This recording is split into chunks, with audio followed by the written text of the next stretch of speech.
Operation Keller భారత సైన్యం మే 13, 2025న జమ్మూ కాశ్మీర్‌లోని షోపియాన్ జిల్లా షుకాల్ కెల్లార్ ప్రాంతంలో నిర్వహించిన ఒక ముఖ్యమైన ఉగ్రవాద వ్యతిరేక చర్య. ఈ ఆపరేషన్‌లో లష్కర్-ఎ-తొయిబా మరియు దాని అనుబంధ సంస్థ ద రెసిస్టాన్స్ ఫ్రంట్‌కు చెందిన ముగ్గురు ఉగ్రవాదులను హతమార్చారు.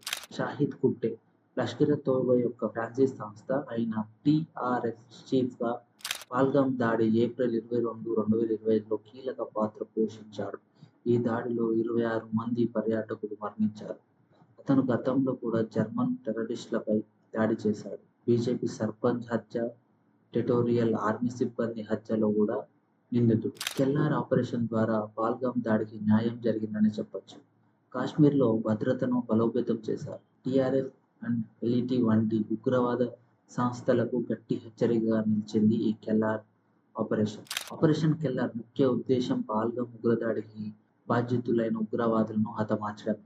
ఈ ఆపరేషన్‌ను Indian army, Jammu Kashmir police మరియు సీఆర్‌పీఎఫ్ సంయుక్తంగా నిర్వహించాయి. టీఆర్ఎఫ్ చీఫ్ షాహిద్ కుట్టే, ఎల్‌టిటి కమాండర్ అద్నాన్ షఫీ మరియు మరొక గుర్తించని ఉగ్రవాదిని హతమార్చారు. ఈ ఆపరేషన్‌లో భారత భద్రతా దళాలకు ఎలాంటి నష్టం జరగలేదు. ఈ చర్య పహల్గామ్ దాడికి ప్రతిస్పందనగా మరియు ఉగ్రవాద కార్యకలాపాలను నిరోధించడంలో కీలకంగా నిలిచింది. మొదటగా జరిపిన ఆపరేషన్ సింధూర్ మే 6, 7 తేదీన పాకిస్తాన్ మరియు పాక్ ఆక్రమిత కాశ్మీర్‌లోని 9 ప్రాంతాలపై భారత్ యుద్ధం జరిపింది.